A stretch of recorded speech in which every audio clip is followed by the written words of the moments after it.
día, como les decía, nos toca esta clase de flexión y vamos a, ya ustedes se han ido viendo, ya tienen qué es flexión, pero vamos a hacer un poquito de repaso sobre las barras. Nosotros trabajamos como ingenieros civiles fundamentalmente con barras. Bien, después tenemos las placas, que son las losas, pero muchas veces las losas inclusive son tratadas también con, como barras chatas, si bien no cumplen con la teoría fuertemente, sin embargo hay una tendencia a trabajarla de tal manera. Hay tablas y hay métodos de losas que ya son de acuerdo a las armaduras, si van cruzadas, si van en una sola dirección, etcétera, donde hay reparto de carga y otros formatos de cálculo.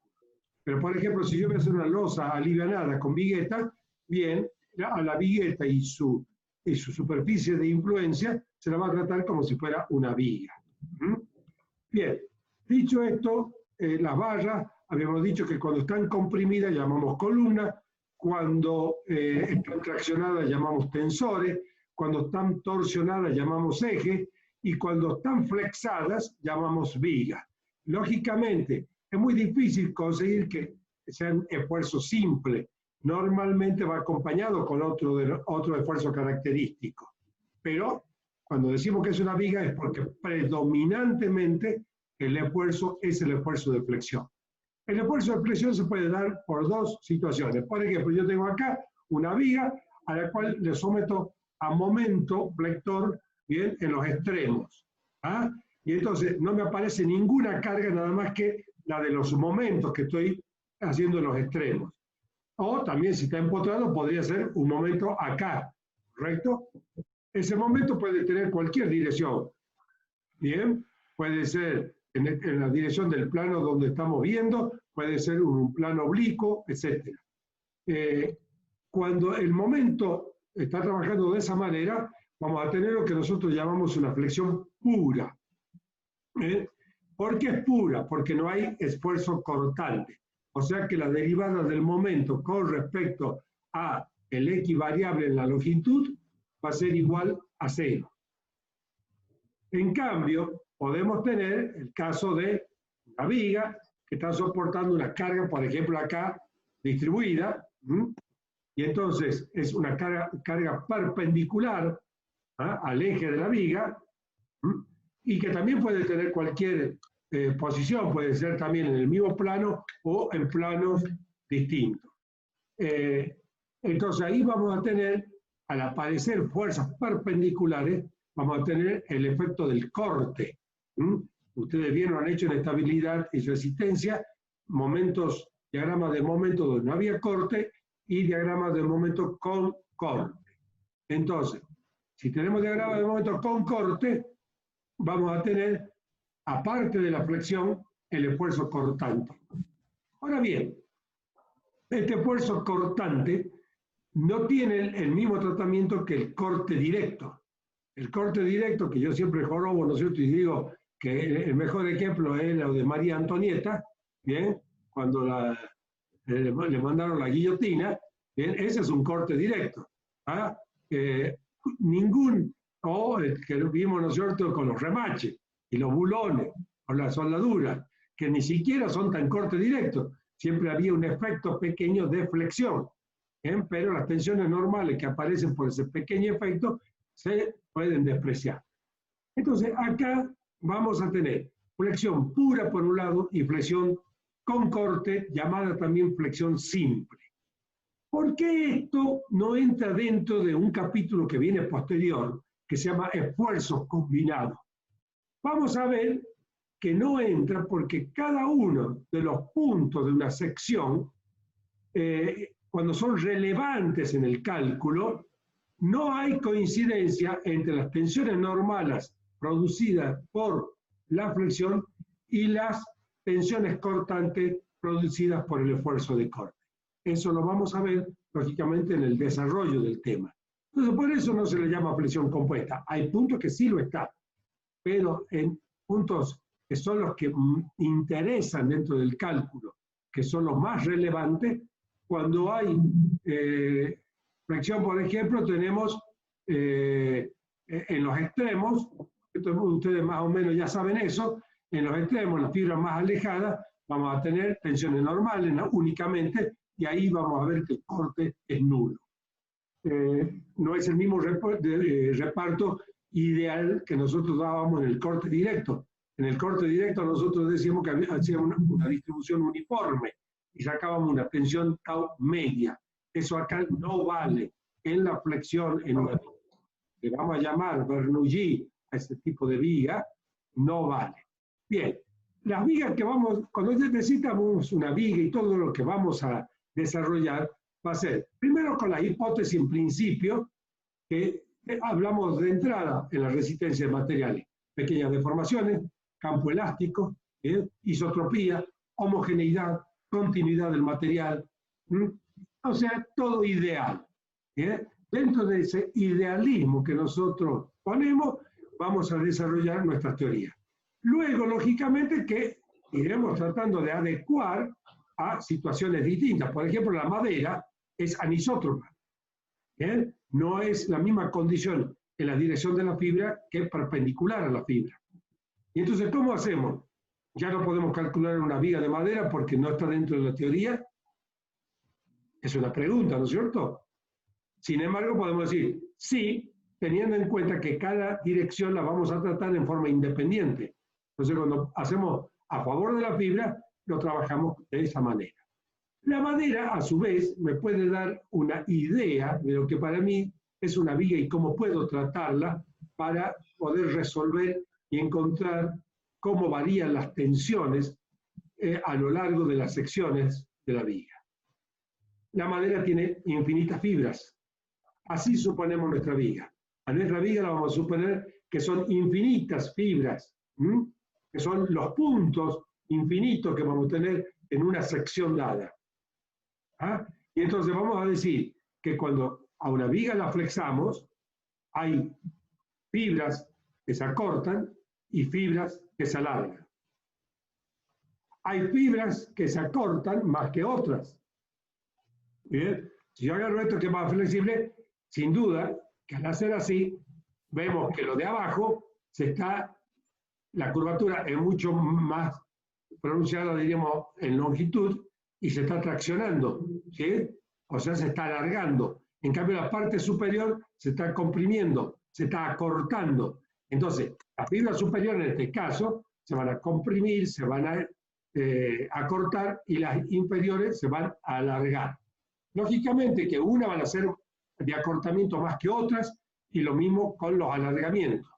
Y lógicamente que para pasar de unas que se alargan a otras que se acortan, habrá fibras que ni se alargan ni se acortan.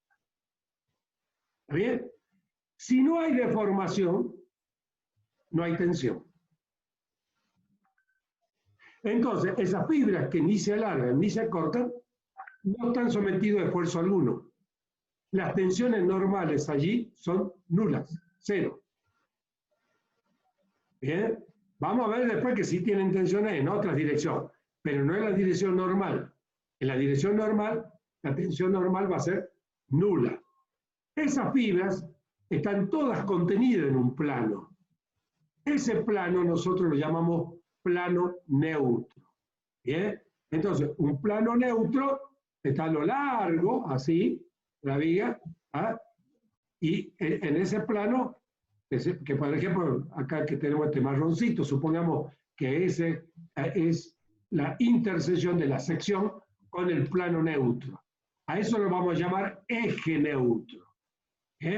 En cambio, la intersección del plano neutro con la sección, que sería así, la vamos a llamar línea neutra. O sea, el eje neutro es longitudinal, la línea neutra es transversal y está contenido en la sección perpendicular de la viga. A su vez, vamos a definir plano de flexión o plano de fuerza, que es donde está contenido. Decía que tengan un momento acá, ese momento está contenido en un plano, ¿correcto? Si tengo acá fuerzas, están contenidas en un plano. Entonces, todo este plano es un plano de fuerza o plano de flexión, que al intersectarse con la viga me produce acá, en esta intersección, lo que llamamos línea de fuerza. ¿Eh? Entonces, cuando la vemos a la sección, vamos a encontrar esas dos características. Vamos a poner ahora. Definiciones. Plano de flexión, el plano que contiene las cargas o pares de fuerzas actuantes a lo largo de la viga. ¿Eh? Ya viene la definición. Línea de fuerza, la traza entre el plano de flexión y el plano de la sección perpendicular al eje de la barra, o sea, la sección. ¿Sí? Plano neutro, ya lo definimos, es todas las fibras que ni se acortan ni se alargan, que tienen tensiones nulas. Línea neutra, la traza entre la sección perpendicular y el plano neutro. Eje neutro, el longitudinal, que la traza entre el plano neutro y el plano de flexión, o plano de carga. Entonces, acá tenemos, decíamos hace rato, la dirección del plano este que yo tenía, donde actuaban nuestras cargas, nuestras fuerzas, puede ser cualquiera. Entre las cualquieras puede ser coincidente con un eje principal de inercia de la sección de la viga, sección perpendicular de la viga. Puede coincidir o puede no coincidir, ¿correcto? Si coincide, nosotros le llamamos flexión normal. Y voy adelantando que la flexión normal puede ser pura o puede ser con corte o simple. ¿Bien? ¿Ah? Y después tenemos la flexión oblicua, donde la línea de fuerza, como ustedes están viendo ahí, no coincide con un eje principal de inercia.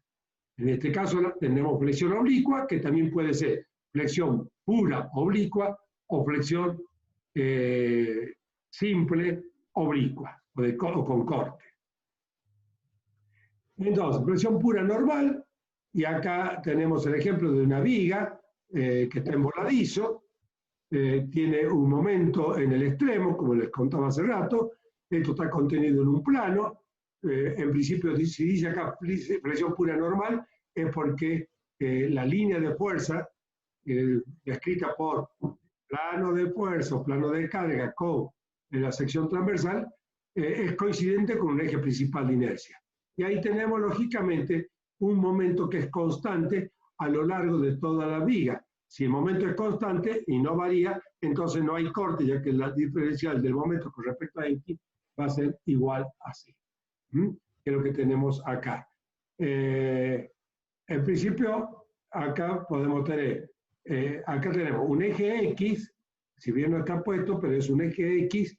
Nosotros en general y en todo lo que vamos haciendo y la bibliografía en general llamamos eje X al que coincide con el eje longitudinal de la viga. ¿Bien? Cuando trabajamos en el plano, normalmente decimos Y al que se levanta en el plano de X y Z al perpendicular al plano XY. Acá tenemos, fíjense qué lindo esto, porque acá tenemos una parte que es flexión pura y una parte que es flexión simple. Al ser esto equidistante, estas cargas P, con respecto a los extremos, las reacciones van a ser P en cada uno, y yo voy a tener que desde acá hasta acá tengo un momento variable, que va a ser P por X hasta llegar a X igual a A, donde este valor va a ser igual a P por A. ¿Vamos? A partir de ahí, P por A se mantiene constante hasta aquí, donde se encuentra nuevamente con otro P por A simétrico desde el otro apoyo. Entonces, esta parte está en flexión pura.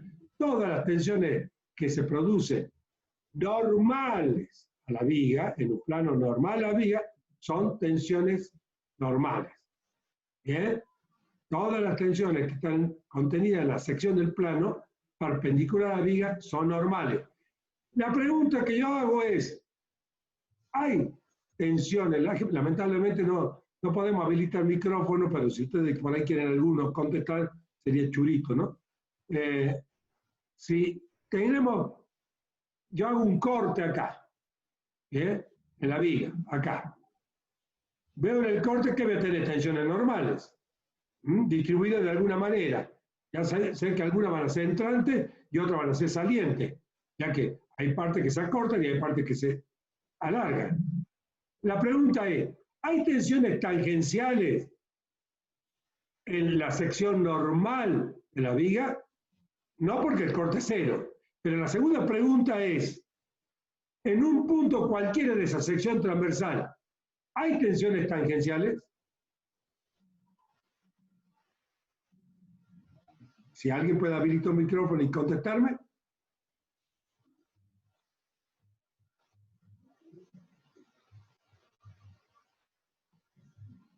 Digan macana, ¿no? Digan sí, hay dos posibilidades. O es sí o es Sí, no. profe. Sí. Dijo sí. Cordobín. Bien. Tendré que agrandar la pantalla para verte. Puedo decir que sí. Entonces, Sí, yo digo que sí, porque ya si porque, decomponemos. muy bien, ya está. Ya está la respuesta. Perfecto. Esa es la respuesta, porque tenemos lo que llamamos estado de tensión en un punto. ¿Bien? Entonces, todo depende del plano que pasa por el punto. Si nosotros estamos trabajando con un plano que es normal a la viga, ahí en el punto hay tensiones normales, pero si yo hago un corte inclinado, bien, voy a tener tanto tensiones normales como tensiones tangenciales. Perfecto. ¿Bien? Entonces, sigamos. Acá tenemos otro ejemplo donde tenemos en el extremo una carga P con una dirección y un sentido, y la misma dirección, pero del sentido contrario, otra carga P a una distancia A. A partir de acá, lógicamente llego con un momento P por A. Acá va creciendo porque es P por X hasta que X es igual a A. Entonces, acá tengo P por A y se mantiene constante. Acá tengo flexión simple con corte de este lado y acá tengo flexión normal única, flexión pura, perdón. Bien, bien, seguimos. Acá tenemos lo que llama explicado, nada más que está todo con retículas, son cuadrículas. Cuando yo pongo un momento acá, que esto estaría en presión pura, lógicamente, porque son momentos nada más, son fuerzas de momento, no son cargas perpendiculares de fuerza, sino de fuerza de momento. Entonces acá vemos que la parte de las cuadrículas de abajo se acortan y la de arriba, perdón, y la de abajo se alarga. Entonces, esto sin duda que se está comprimiendo y estas se están traccionando. Consideraciones e hipótesis. El eje longitudinal X coincide con el eje neutro, no experimenta ningún tipo de cambio en su longitud. Esto lo vamos a demostrar, pero son consideraciones que ya aparecen. O sea, el eje X va a ser coincidente con el eje neutro. ¿Es verdad que el eje neutro coincide con el eje X? Lo vamos a demostrar. El eje neutro recto originalmente se curva en el plano de simetría X, si es que tomamos eso como plano de referencia. Tenemos una gran suerte que en general todas nuestras estructuras se tratan en el plano. Son una viga, por ejemplo, que tiene un ancho, que sería el espesor, y una altura y una longitud. Normalmente las cargas están en un plano, contenidas en un plano, y por lo tanto se trabaja en un plano. Quería, sí, me olvidé al principio de decirles que si hay un esfuerzo que los ingenieros civiles vamos a trabajar, pero sin duda en todo tipo de cálculos, el 90 y pico % de los cálculos, es la flexión. La torsión, por ahí. A veces sí, a veces no es relevante, se la desprecia, pero la flexión está siempre. ¿Bien? Será acompañada con compresión, contracción, pero la flexión aparece siempre, aún en las columnas. Por ejemplo, por el viento, por el sismo, las columnas se flexan. Por el viento, por el sismo, las columnas se flexan. Entonces vamos a tener flexo con compresión, que serán esfuerzos combinados que veremos después. Las secciones transversales de la viga se mantienen y permanecen planas y son perpendiculares al eje longitudinal deformado durante la flexión. O sea, cuando yo acá hago esto, una sección como esta que es plana, sigue siendo plana. ¿Bien? Cualquier sección que era plana, sigue siendo plana. ¿Ah? ¿Mantiene su forma? Me gustaría que piensen un poquito y me contesten si mantiene la forma. Si es rectangular, por ejemplo, ¿sigue siendo rectangular? No, yo creo que no. ¿Por qué? Porque cuando se acorta la parte de arriba, la sección cambiaría, digamos, o sea, en la Efecto de la compresión y la tracción, el estiramiento de la fibra. efecto de Poisson. ¿Bien? Son las deformaciones transversales. ¿Se acuerdan? ¿Bien? Las deformaciones transversales sobre las deformaciones longitudinales. Cuando en principio el efecto de Poisson nos dice que el coeficiente de Poisson es en principio negativo. ¿Vamos? Cuando la viga se alarga, la sección, ¿qué le pasa? Se estrangula. Cuando se acorta, ¿bien? Una columna, por ejemplo, si se acorta, ¿qué le pasa? Se ensancha. Eso también pasa en la fibra. En las sumatorias de fibras que están comprimidas, entonces ahí debe tener un ensanchamiento. Y en la parte que está traccionada, un estrechamiento. Entonces, no mantiene su forma. Sin embargo, vamos a despreciar en principio las deformaciones tanto en la dirección Y como en la dirección Z. ¿Vamos? Y vamos a quedar únicamente con las deformaciones en X, o sea, la longitudinal. Al deducir una ecuación para la flexión sustentada en la deformación unitaria de la fibra, bueno, despreciamos, ahí está, todo esto. Las deformaciones en el plano de una sección. Bien. Entonces, quedamos únicamente con deformaciones en la dirección X. ¿Podemos hacer eso? A ver, nosotros usamos siempre el coeficiente de seguridad, no gravita en los cálculos ni de la deformada ni de la resistencia, por eso es que la podemos despreciar a esas pequeñas deformaciones transversales. Epsilon X igual a sigma X sobre E, esta ecuación, ingeniero, recuerda, no es otra cosa que la ley de Hooke, ¿bien? Y que también la usaban ustedes para una barra que esté traccionada o una barra corta comprimida. ¿Vamos? Entonces, esas son las deformaciones que se producían debido a la ley de Hooke. ¿Qué vamos a tomar como hipótesis?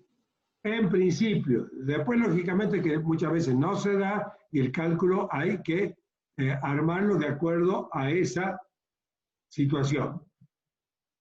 ¿Quién es el que está acá? No sé qué pasa. Bien. Entonces, en principio, vamos a decir que el material con el que estamos trabajando tiene la misma resistencia a tracción que a compresión. Bien. Por ejemplo, el acero, en el acero dulce de bajo contenido de carbono, con una tensión de fluencia de 2.400 kilos por centímetro cuadrado, tiene a tracción esa fluencia y a compresión también 2.400. ¿Ah? Se da en el aluminio, se da en el cobre, se da en muchos materiales. Y en otros vamos a ver que hay alguna deficiencia con respecto a esa igualdad. Y bueno, eso ya fundamentalmente lo van a ver en materiales. A ver, cuando uno dice hormigón armado, cuando uno dice estructura metálica, estructura de madera, estructura de cualquier material, en realidad es esta materia aplicada a un material específico. Y en ese material específico verán qué pasa con estas cuestiones que acabo de mencionar. Entonces, acá vamos a tomar un diferencial de X, como dice acá, de una viga chata, tomado en este caso, y vamos a ver que corte en Y, corte en Z y el momento X, estos son todos esfuerzos característicos que están en el plano de la sección. ¿Bien? Corte o la torsión están en el plano de la sección, ¿correcto? Son todos nulos. Vamos a ver que no hay esfuerzo característico normal, ni de tracción ni de compresión, por eso la primera ecuación de equivalencia es igual a 0. vamos a suponer que el momento es mz y que la línea de fuerza coincide con I, y digamos que Y es una línea coincidente con un eje principal de inercia. Entonces, mz va a resolver un problema de esta viga que tiene flexión pura y además es flexión normal, flexión pura normal. Y tenemos esto. ¿Por qué trabajamos? Vamos a ver posteriormente que trabajando con esto podemos llegar también a la flexión simple con las tensiones normales y no se invalida que haya corte lo que vamos a deducir. Entonces acá lo que hacemos es curvarla, lo hacemos así, la curvamos y vemos que hay un centro de curvatura, O', todos estos son los planos, las secciones transversales que van a mantener planas después de la deformación, o sea, esto que acá lo vemos plano, después que se deforme sigue siendo plano, ¿bien? El eje neutro, que decíamos acá, que es coincidente con el eje centroidal, ya lo vamos a ver, también se curva y se mantiene siempre perpendicular a las distintas secciones transversales. Siempre ese eje se mantiene perpendicular a las distintas secciones transversales. Acá hemos tomado este diferencial de X, que es lo que estamos viendo, y acá tenemos un radio de curvatura, que lo tomamos desde el centro de curvatura hasta el eje neutro. Hasta el eje neutro. Y vamos a definir la curvatura como la inversa del radio de curvatura. Entonces, por triángulo angosto, ¿por qué usamos triángulo angosto? Porque el dibujo que yo tengo acá es tremendamente exagerado. ¿Bien? En realidad, si esto llega a pasar, y bueno, mejor vamos a demoler todo lo que hemos construido. Porque la deformación esta es tremendamente grande. No nos olvidemos que siempre dijimos de que la deformación en la ingeniería civil no puede ser susceptible a nuestra vista. Por lo tanto, acá esta deformación que estamos viendo, que es tremenda, no podría realizarse. Pero sirve ¿para qué? Para poder entender el problema físico. Entonces, esto es un triángulo angosto. El diferencial de Z es absolutamente pequeño y el diferencial de X lo mismo. Entonces, por triángulo angosto nosotros sabemos que el seno, el coseno y el ángulo son coincidentes. Entonces, diferencial de Z o la tangente del diferencial de Z o el seno va a ser igual a ¿qué? A esto es diferencial de X, ¿sí? El diferencial de X, que recordamos, habíamos dicho que este eje neutro, ¿bien? Ni se acortaba ni se alargaba. Por lo tanto, en principio, aún así deformado, a pesar que la proyección sea menor, tiene que el mismo valor de longitud que el diferencial de X. ¿Estamos? No la proyección, sino la longitud de M1 a M2 curvada mantiene el valor del diferencial de X. Su proyección es distinta, pero cuando estamos hablando de diferenciales, podemos decir que directamente la proyección del diferencial de X son iguales, y eso lo vamos a suponer así, porque no tenemos ningún error. A ver, cuando veamos después curva elástica, vamos a ver que hay una ecuación más perfecta, pero en la hipótesis que hacemos nosotros es que el diferencial del momento, el diferencial de X con la proyección del eje neutro deformado dentro del diferencial de X, lo podemos tomar igual, sin cometer error. Entonces, si acá, bueno, con esto que acabo de definir, yo tengo que ρ por diferencial de Z, que es el ángulo que se produce acá, es igual a diferencial de S. ¿Qué le vamos a llamar diferencial de S? Llamamos, Micaela, Flavia, pongan los videos, las cámaras, por favor. Si es que están. Si no están, ya sé que no están. Entonces, de M1 a M2, ¿no es cierto? Yo tengo diferencial de S, es la longitud esta. esa longitud diferencial de S, ¿qué pasa? Que va a ser variable. Acá es igual a diferencial de X. Pero si yo subo un poquitito, voy a medir una diferencial de S menor. Y si me voy a más abajo, voy a tener un diferencial de S mayor. Entonces, de acá yo tengo que, por una relación, lógicamente, donde hago que el diferencial de S sea igual al diferencial de X por todo lo que hemos dicho, entonces tengo que diferencial de Z sobre diferencial de X igual a 1 sobre el radio de curvatura. ¿Bien? Esto, bueno, decir, está dentro de la hipótesis. He hecho que diferencial de S, que la longitud de M1 a M2, en este caso particular, es igual a diferencial de X.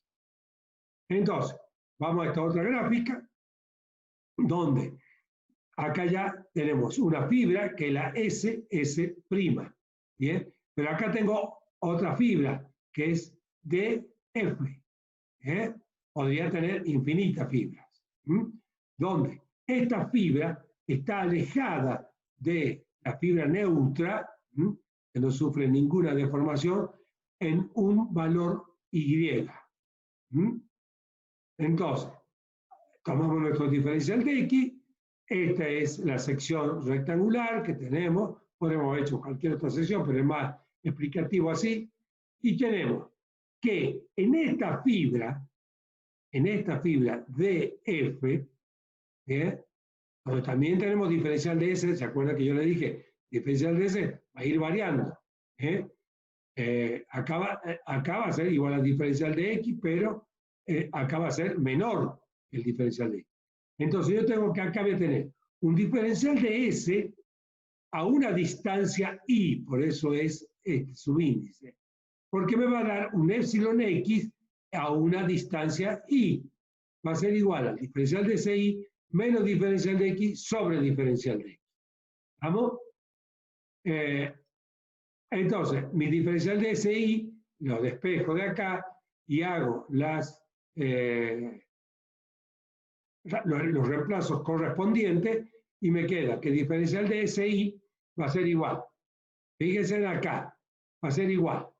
Viene de diferencial de Z. Diferencial de Z, ¿cuánto va a valer? Diferencial de Z, en función de diferencial de SI, va a ser eso, diferencial de S, por ρ más I. Bueno, acá sería ρ menos I, pero no importa si es ρ más I o ρ menos I. Lo importante es que el I después va a tener su signo, ¿bien? Será positivo o será negativo. Entonces yo al hilo, si lo tomo acá, digo, bueno, mi I va a ser negativo en este caso. ¿Bien? ¿Correcto? Entonces, el ρ era hasta la fibra neutra. Y acá más I. Entonces, después entrará el signo de I. Pero para generalizar, porque este I podría haber ido para abajo también, entonces pongo el I con signo positivo. Después veremos, porque la curvatura también tiene signo, porque I tiene signo, ¿bien? Entonces, en principio nosotros tomamos acá como positivo. El diferencial de Z, ¿bien? Que era diferencial de X sobre ρ. ¿Estamos? Entonces me queda, eso viene de la diapositiva anterior. Y entonces, cuando hacemos todos estos reemplazos, reemplazamos diferencial de SI por su valor, me queda esto que está expresado acá, y finalmente me queda, entonces, que simplificando, fíjense que yo acá, al producir acá el producto este ρ con este ρ se simplifica en 1, ¿sí? ¿Vamos? Acá, y acá me queda I sobre 1, pero el diferencial de X, se cancela. Y entonces me queda 1 más el I sobre ρ menos 1. ¿Por qué? Porque este diferencial de X con este diferencial de X se hace 1. ¿Correcto? Entonces, esta es la ecuación que me queda. Este 1 se cancela con este 1, uno positivo, el otro negativo, y me queda que las deformaciones específicas, de cualquier fibra, es directamente proporcional a la situación que se encuentra dicha fibra con respecto a la línea, al eje neutro, perdón, al eje neutro. También podría ser la línea neutra, porque si esta es la línea neutra, bien, una fibra como esta estaría a una distancia I, ¿ah? Y entonces vamos a tener que la deformación que sufre va a ser directamente proporcional a I e inversamente proporcional a la curvatura. ¿Mm? Entonces, acá tenemos lo que acabo de decir, y al radio de curvatura, perdón, inversamente proporcional al radio de curvatura, o bien directamente proporcional a la curvatura y a la distancia que se encuentra la fibra con respecto al eje o a la línea neutra. Entonces, si yo ahora por Q, porque estoy dentro del campo elástico lineal, porque eso lo dijimos ya en la diapositiva anterior y lo dijimos también que vamos a trabajar dentro del campo elástico lineal, entonces, por la ley de Hooke, mi épsilon puede ser reemplazado. ¿Bien? Y entonces, yo voy a tener sigma, épsilon, pues en vez de épsilon pongo sigma. ¿Va? Y entonces tengo sigma igual a kappa por E. Y entonces me queda sigma igual a epsilon por E, igual a I rho por E, y simplificando me queda que las tensiones que se producen en la fibra son directamente proporcionales a la curvatura, o sea, mientras mayor curvatura tengo, mayor tensión tengo. Directamente proporcional a la rigidez que tiene el material. ¿Qué quiere decir esto? Que si los materiales son muy rígidos, ¿sí? Micaela, ¿con quién te estás chateando que te estás riendo ahí? No, no hay problema, no hay problema. Alguna vez yo también he estado de novio, todo nos pasa, todas esas cosas nos pasan, ¿no? Pero, ¿sabes? Bueno, Ignacio, ¿querías preguntarme algo? Sí, sí, ingeniero, ¿me ve? ¿Me escucha bien? Te escucho bárbaro. Bueno, sí, serían dos diapositivas atrás, de la que está usted ahora, Ajá. en Bueno, donde en las consideraciones e hipótesis dice, la primera dice, el eje longitudinal X no experimenta ningún tipo de cambio, y pensé que en realidad íbamos a despreciar las deformaciones en el eje Y, en el eje Z y en el eje X debería de haber, entonces no entendí bien bien, ya te a qué explico. se refiere con esa. Y A ver, después la otra era en la diapositiva que sigue, ¿por qué decime. el movimiento no sería cero, digamos? Vamos por parte. Esta es, Bueno, en esta, donde no, más adelante, más adelante. más adelante.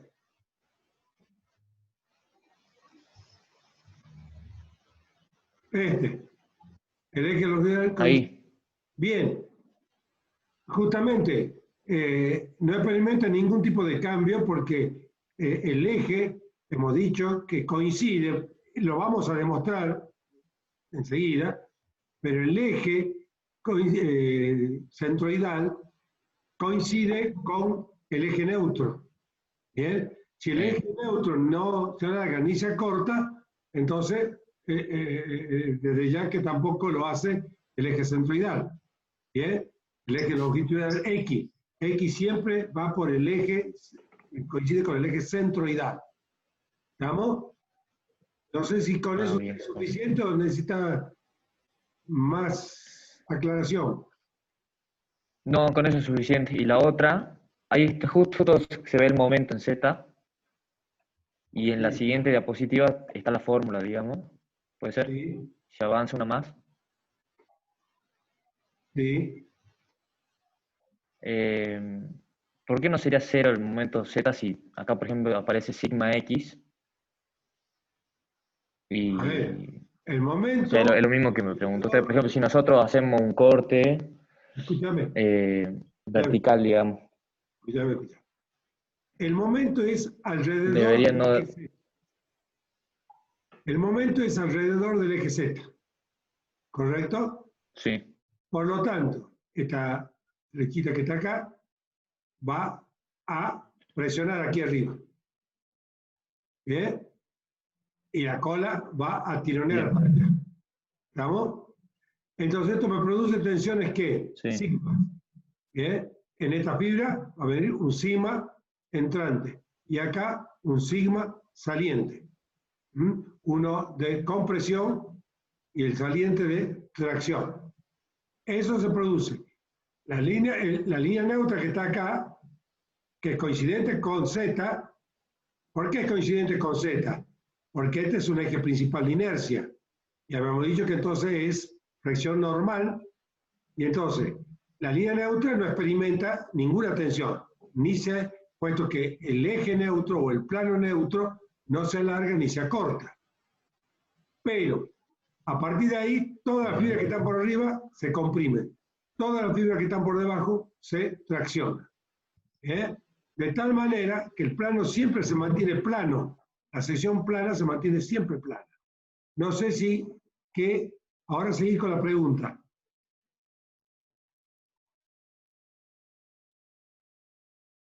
No, entonces no, pensé, la verdad, había visto como si los sigmas fueran, si el sigma X hubiese sido 0, digamos.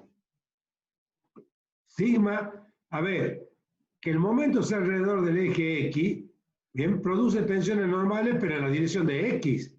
Por eso se llaman sigma X. El momento es MZ porque es alrededor del eje Z, pero las tensiones que produce, las fuerzas que produce, son en la dirección X.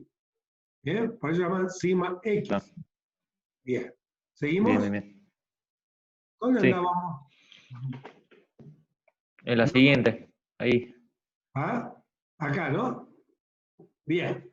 Entonces, sigma es directamente proporcional a la curvatura a la rigidez, que es el módulo de elasticidad lineal. ¿Por qué lineal? Porque, seguimos, la fibra se tracciona o se comprime. Está en la linealidad de la fibra, ¿sí? Y por la distancia que la fibra ocupa con respecto al eje neutro o a la línea neutra. Desde ya fíjense que a una distancia I hay todo un plano que es paralelo al plano neutro, donde todas esas fibras van a estar a la misma tensión. ¿Ah? Más aún, en el perímetro, todo lo que está en el perímetro a una misma distancia I, si es que hay un paralelismo, ¿sí? Entonces, todas van a estar en la misma tensión. De ahí, ¿qué hacemos? Vamos a trabajar con nuestras ecuaciones de equivalencia.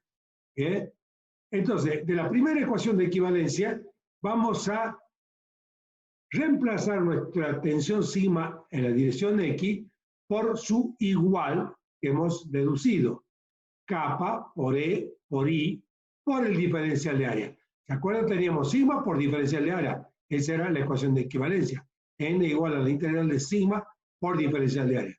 El sigma lo reemplazamos y me queda entonces que, sabiendo que el módulo de elasticidad es constante y que para este caso, en cierto momento, también la curvatura es constante, entonces lo sacamos de la integral. Y nos queda una integral que es I por diferencial de área. Y es una distancia que también la tenemos acá, ¿correcto? Y si ahora vemos aquí esta integral, porque la superficie diferencial de área, ¿dónde está? Está acá. Esta es la sección que tiene el área A. Entonces, cualquier punto que yo tenga acá con un diferencial de área va a estar a una distancia I. La sumatoria de los productos de esos infinitos diferenciales de área por la distancia I a la línea neutra, que en este caso es coincidente con el eje Z por ser presión normal, ¿qué me va a dar? Momento estático de la superficie, ¿correcto? Donde todo esto es un momento estático. Pero ¿qué pasa? Como es con respecto a este eje, que es un eje centroidal, ese momento estático, ¿cuánto vale? 0. Bien, eso tienen que ya saberlo. Geometría de los cuerpos. Entonces, este momento estático es igual a 0, puesto que está con respecto a ZZ Pero ahí es que sacamos la conclusión de que si es igual a 0, entonces, o sea, ¿por qué igual a 0? Porque estamos viendo acá que el producto de por acá no puede ser 0. Entonces tiene que ser la integral. Y si la integral esta, que es el momento estático, es igual a 0, quiere decir que Z es una línea o un eje coincidente con la línea neutra. ¿Está? ¿Bien? Porque no, vuelvo a decir, que el producto sea, que el momento estático con respecto a Z sea igual a 0, quiere decir que esto es centroidal. Y entonces, quiere decir que la línea neutra es centroidal. Esa es la primera conclusión. La segunda, que sacamos de la ecuación también de equivalencia, donde es el momento en la otra dirección, momento alrededor del eje Y. ¿Está bien? Eso dijimos que es igual a 0. ¿Por qué dijimos? Porque dijimos que el plano neutro, perdón, que el plano de carga o plano de flexión coincide con el eje Y. Entonces, por lo tanto, no puede haber momento alrededor de Y. Hay un momento alrededor de Z. Y entonces, acá me queda que esto, al reemplazar, lógicamente, ¿no es cierto? Reemplazamos, nosotros teníamos aquí que era la integral de sigma por Z por diferencial de área. Ese era el momento en Y. Fíjense en la ecuación de equivalencia que ustedes tienen. ¿Ah? Entonces, al introducir kappa por E por I en vez de sigma, el I queda dentro, pero esto que es constante queda fuera de la integral. ¿Esto qué es? No es otra cosa que el producto de inercia. Y me dice que el producto de inercia es igual a 0, puesto que esto no puede ser igual a 0. ¿Qué significado tiene que el producto de inercia sea igual a 0? Y queden atentos a lo que voy a decir. Que el producto de inercia sea igual a 0 quiere decir que la línea de fuerza y la línea neutra son conjugados de inercia. ¿Por qué digo la línea de fuerza y la línea neutra? Porque si yo tengo acá un diferencial de área, la distancia Z, ¿sí?, es a la línea de fuerza. Y la distancia Y es a la línea neutra. Por lo tanto, es un producto de inercia con respecto a la línea de fuerza y con respecto a la línea neutra. Y ese producto me da igual a 0, son conjugados de inercia la línea de fuerza y la línea neutra. Quiere decir, acá no importa mucho, ¿bien? No toma relevancia, diríamos así, pero sí tomaría si la flexión es oblicua. ¿Ah? Porque si la flexión es oblicua, para que yo garantice de que la posición de la línea neutra es la correcta, me tiene que dar que el producto de inercia sea igual a 0. ¿Y por qué digo esto? Porque cuando la flexión es normal, la línea de fuerza y la línea neutra son perpendiculares entre sí. Acá lo estamos viendo. Y Z son perpendiculares y son coincidentes respectivamente a la línea de fuerza y a la línea neutra. En cambio, la flexión oblicua, para ser conjugado de inercia, el producto de inercia va a ser igual a 0, pero la línea neutra no va a ser perpendicular a la línea de fuerza. Esto es muy importante, ¿eh? Porque entonces la línea neutra en flexión oblicua hay que buscarla su posición. El ángulo que forma la línea neutra con la línea de fuerza es un ángulo incógnita, que lo vamos a conocer, ya lo vamos a ver con la letra griega beta, ¿bien? En este caso beta no va a ser pi sobre 2. Y acá tenemos finalmente la ecuación que sí es la del momento, del esfuerzo característico actuante, único, que es el momento alrededor del eje Z, donde al introducir esto era originalmente la integral de sigma por I por diferencial de área, ¿correcto? Momento de Z era igual a la integral de todos los sigmas por las distancias I al eje Z justamente, el momento de Z, por diferencial de área. Al reemplazar, me va a quedar nuevamente estas constantes a la integral, me va a quedar I cuadrado por diferencial de área. ¿Qué es esto? Acá ya no es igual a 0, porque el momento Z no es igual a 0, Y esa integral, ¿qué nos representa? El momento axial de inercia de toda la superficie, ¿m?, con respecto a qué eje? Al eje Z. Bien, por lo tanto es I sub Z, momento de inercia, I latina, mayúscula, I sub Z. Seguimos. Y entonces tenemos acá, E por K por I sub Z, donde esto es momento de inercia axial con respecto al eje. Momento de inercia de toda la superficie A, de la sección transversal. Y entonces, ahora tengo que sigma es igual a E por kappa por I. ¿Sí? Sigma, acá lo tengo, igual a kappa por E por I. Va a ser igual, implica entonces que kappa, esto que está acá, es igual a sigma sobre E por I. ¿Qué es lo que voy a hacer? En esta ecuación voy a reemplazar mi kappa.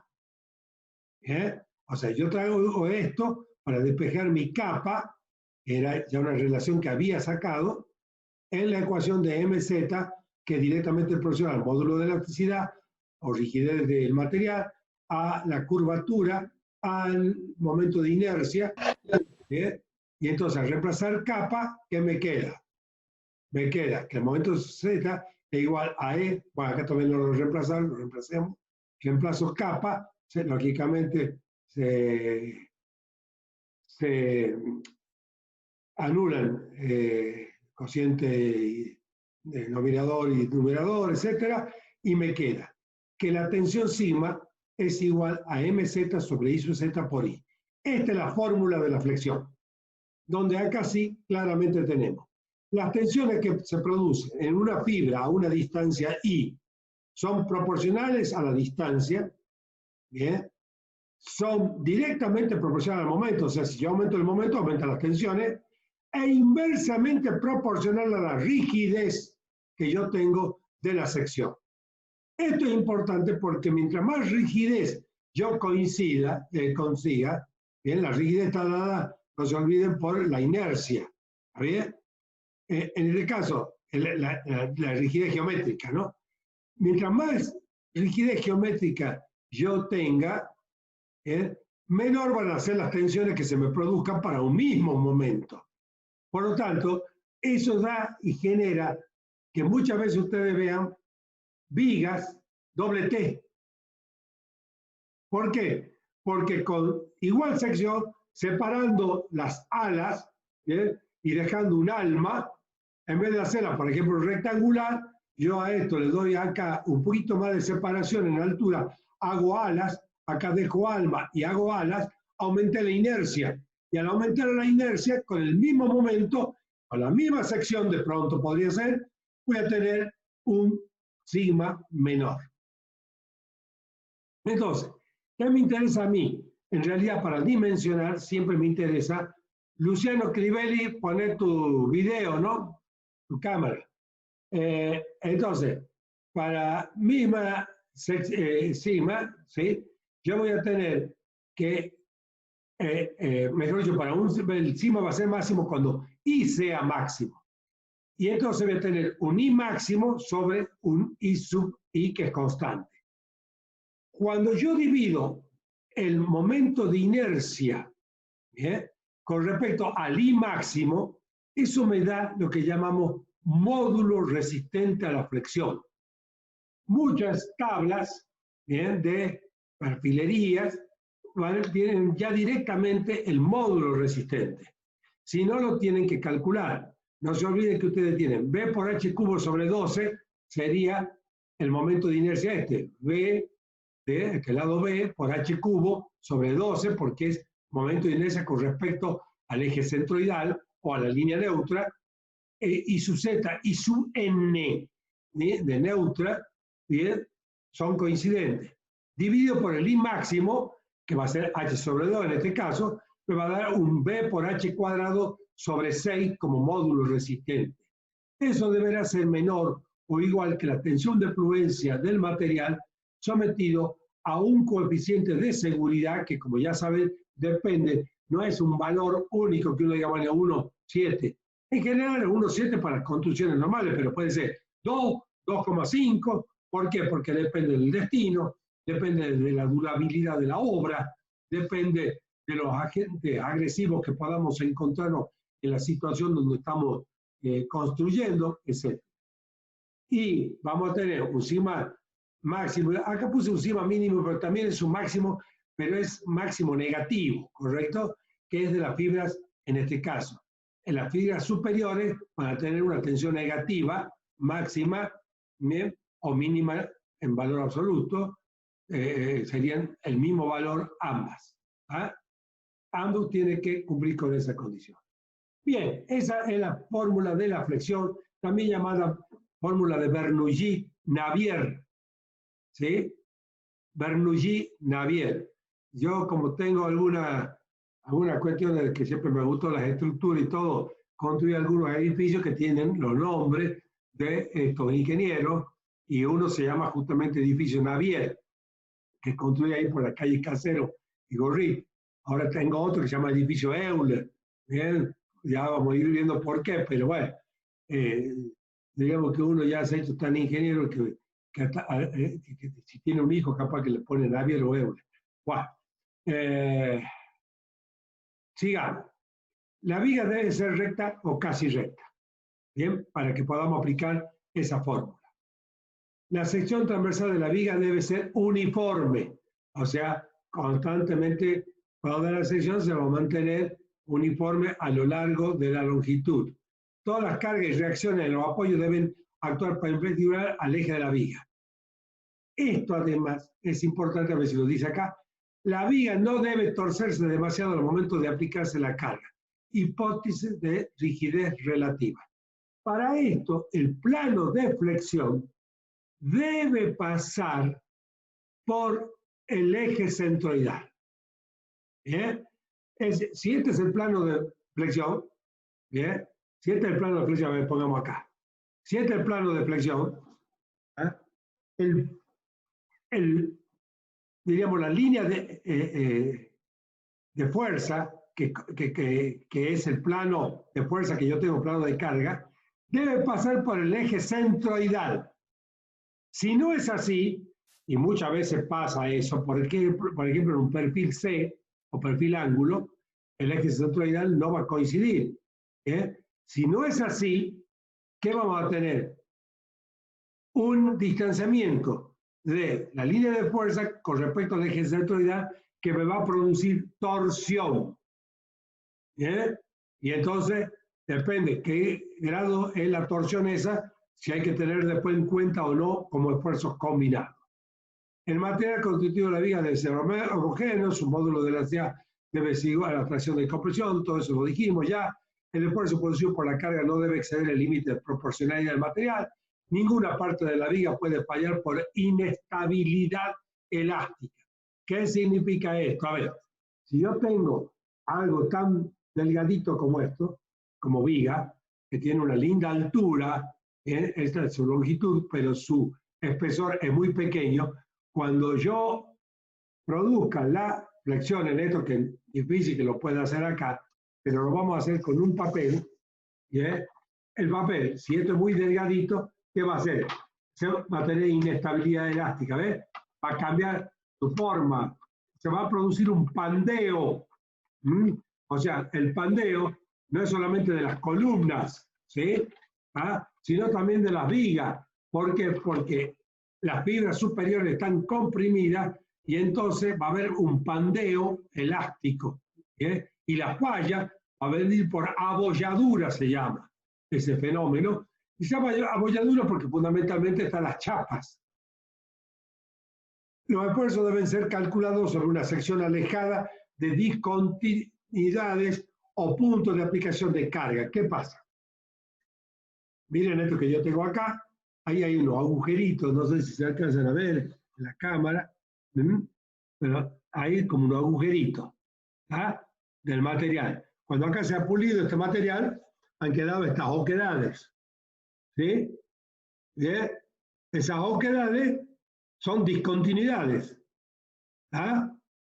Ahora bien, por otro lado yo tengo acá la carga, la aplicación de la carga. Para que entre en régimen la distribución de las tensiones, tiene que estar distanciada a la perturbación de carga o de reacciones. Eso es Saint-Venant y dice que la distancia que debe tener para que consideremos la fórmula de flexión sin concentración de tensiones o concentración de esfuerzos. ¿Se acuerdan que ya vimos concentración de esfuerzos cuando vimos tracción, compresión y todo lo demás? Tiene que estar a una distancia por lo menos del lado mínimo transversal. O sea, en este caso, este será el lado mínimo. Entonces yo tengo acá, para que yo considere la fórmula de la flexión como válida, me tengo que alejar con este espesor del lugar de la colocación de la carga o de una reacción. Bien. ¿Cuánto nos queda de clase? Nos queda mucho, ¿no? Sí. Estamos 20 minutos llevamos recién. Bien. Hasta ahí. El que tenga una duda, sea por chat, sea por micrófono, me dice, porque ahora vamos a entrar en flexión oblicua.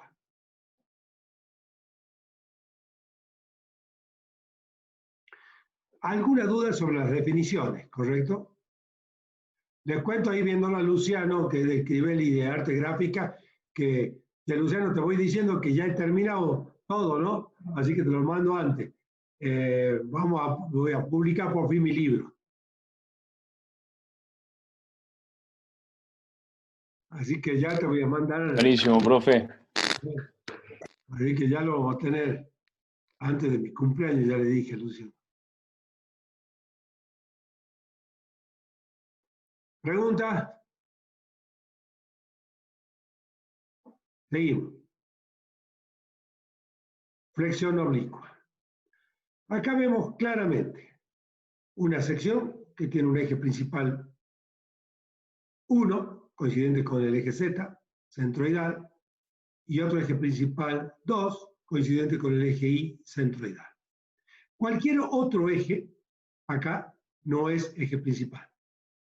Digo esto porque si fuera un círculo, todos los ejes serían principales. Si fuera un cuadrado, todos los ejes serían principales. ¿Correcto?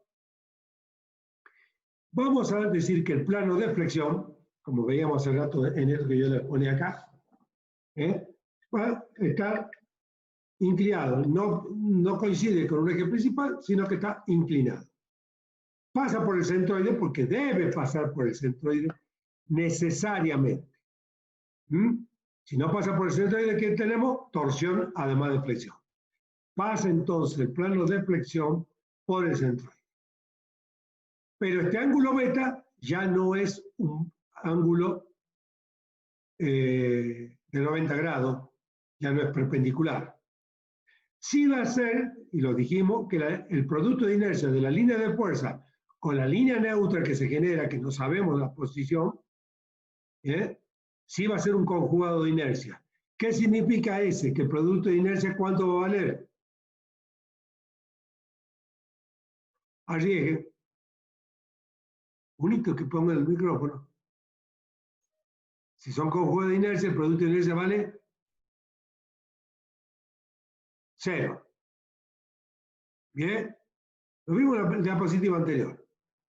Entonces, eso a mí me sirve, por ejemplo, cuando yo ya he calculado beta y saco el producto de inercia, que no es otra cosa que el producto de inercia es el producto de la superficie con respecto a la línea de fuerza y el producto de la superficie con respecto a la línea neutra. ¿Sí? En la integral de I por Z por diferencial del área. Entonces, acá ya habíamos dicho también que todas las fibras que están a una cierta distancia, por ejemplo acá, V, ya no es I porque el I teníamos aquí, entonces vamos a llamar V con un nuevo eje. Todas las fibras que están a la misma distancia V, todas están a la misma tensión. Todas las fibras que están a una distancia V igual a 0, todas son neutras. Todas las fibras que están más alejadas, que acá en este caso es un punto, pero si fuera esto un rectángulo, serían todas las del lado este, todas tendrían la misma tensión. Acá la máxima la logramos únicamente en un punto, ¿bien? Por haber una tangente en una sección como esta, donde pasa por un solo punto. Entonces, para poder resolver este problema, tenemos que las ecuaciones de equivalencia vamos a tener que cambiar, ¿bien? Y en vez de poner sigma, vamos a poner un sigma asterisco, ¿verdad? Acá. Entonces, que vamos a decir que es un constante. ¿Por qué voy a decir que es un constante? Porque si yo saco una relación de la tensión sigma, ¿bien? Que es variable con V, sigma es a V, como sigma asterisco es a la unidad. ¿Bien? Al ser a la unidad es un valor constante. Entonces, el sigma asterisco va a ser un valor constante que me representa justamente una variación que es constante, que es la de sigma con V. ¿Ah? Y entonces voy a reemplazar a mi sigma, que yo tenía acá, sigma por V por diferencial de área, por este valor sigma asterisco. Y entonces, como este era V cuadrado, ¿por qué era V cuadrado? Porque esto era un momento de inercia, ¿sí? En realidad yo tengo acá integral de sigma por V cuadrado por diferencial de área. Este V, un cuadrado, se cancela con este V y me queda que mi sigma pasa a sigma asterisco, que sale como una constante de la integral. Entonces, el momento con respecto a la línea de fuerza, y esto es importante que ustedes sepan, con respecto a qué están sacando. ¿Ah? Entonces, mi ecuación de equivalencia respecto al momento con respecto a la línea de fuerza me va a quedar a sigma asterisco por U, por V, por diferencial de área. Y eso va a ser igual a 0. ¿Por qué? ¿Por qué va a ser igual a 0? Muy simple, porque las distancias que yo tengo con respecto a la línea de fuerza son todas 0, puesto que es donde está actuando justamente el plano de momento, la fuerza misma. Entonces no hay distancia y es igual a 0.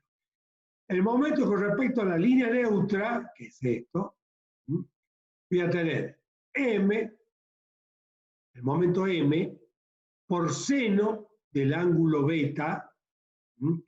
Esto sí les pido que por favor ustedes se pongan a ver por qué es m por seno de beta, pero es justamente, a ver, lo decimos.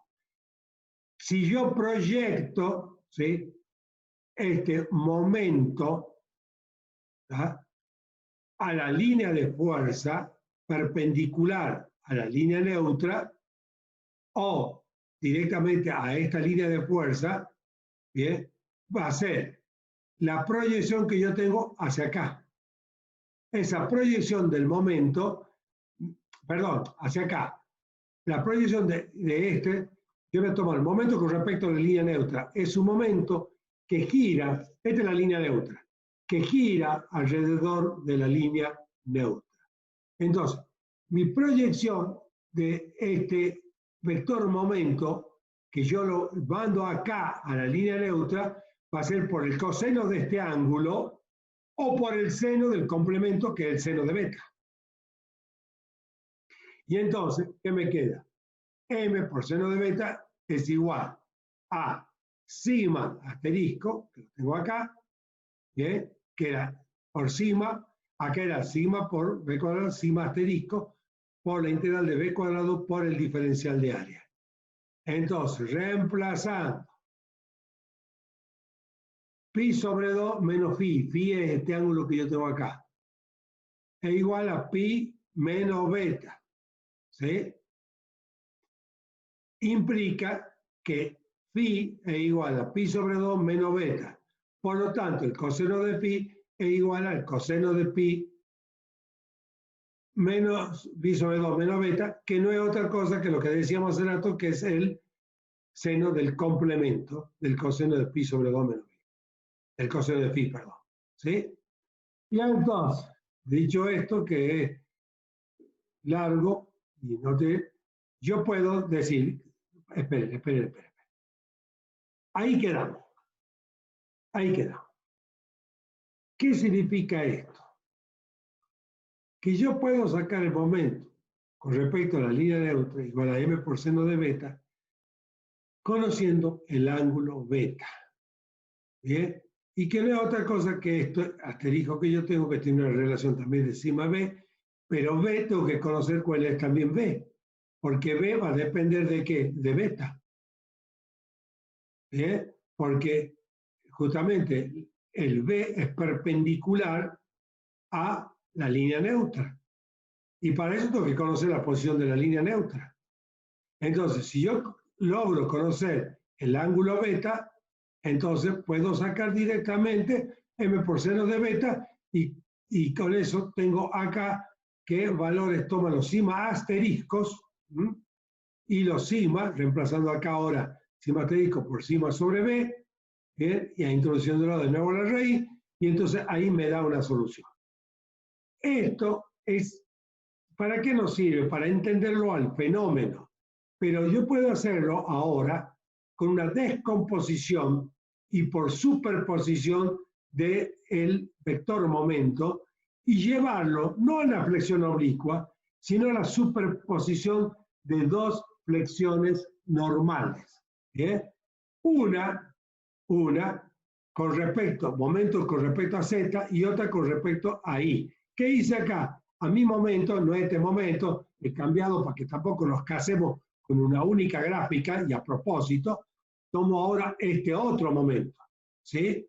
Que eso, fíjense, el momento este que está acá arriba me comprime todo lo que yo tengo por a la derecha de la línea neutra. ¿Bien? Porque sigue siendo la regla de la mano derecha. El pulgar lo hago coincidir con las flechitas del vector momento. Y entonces me comprime a la parte derecha de la línea neutra y me tracciona todo lo que está a la parte inferior izquierda de la línea neutra. En cambio acá, justamente, pongo un momento donde ahora me tracciona todo lo que está de la línea neutra para acá. ¿Sí? Todo esto está traccionado. Y todo esto está comprimido por ese momento. Eso lo hago a propósito para que agudicen y rápidamente entiendan qué partes se traccionan y qué partes se comprimen cuando uno muestra un vector momento. Y entonces ahora yo tengo que sigma x va a ser igual. Las tensiones, sobre todo para Ignacio. Ignacio, ¿dónde anda que no está con la cámara? Ignacio, ¿me está escuchando? Ignacio, ¿te fuiste al baño? Bueno, Ignacio, que era el que decía y no entendía un poco, ¿bien?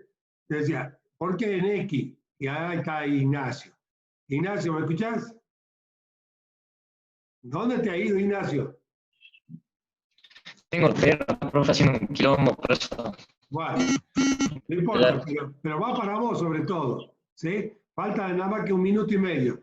Sigma X, entonces, sigma X normal, y entonces yo lo tomo un sigma X' debido a ¿qué? Al momento en Z.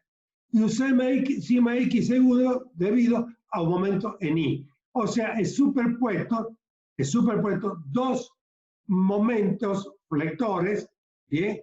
Que los considero como flexiones normales separadamente, pero lo junto, lo puedo hacer por superposición. Y entonces, ahora yo tengo que he trabajado un momento alrededor del eje Z, acá, alrededor del eje Z, y un momento alrededor del eje Y. Superpongo, y entonces tengo que MZ, fíjense de acá, si yo, mi vista no me ayuda mucho, pero MZ es M por un alfa que yo tengo aquí, porque este alfa que está acá.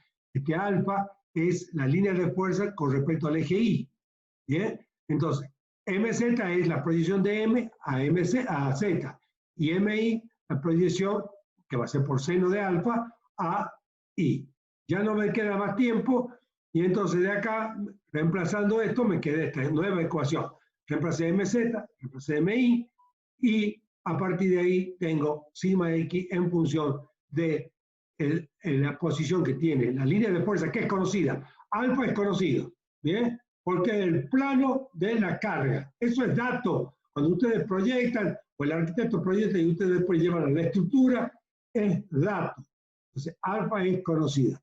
Y entonces acá tienen esta ecuación, perdón.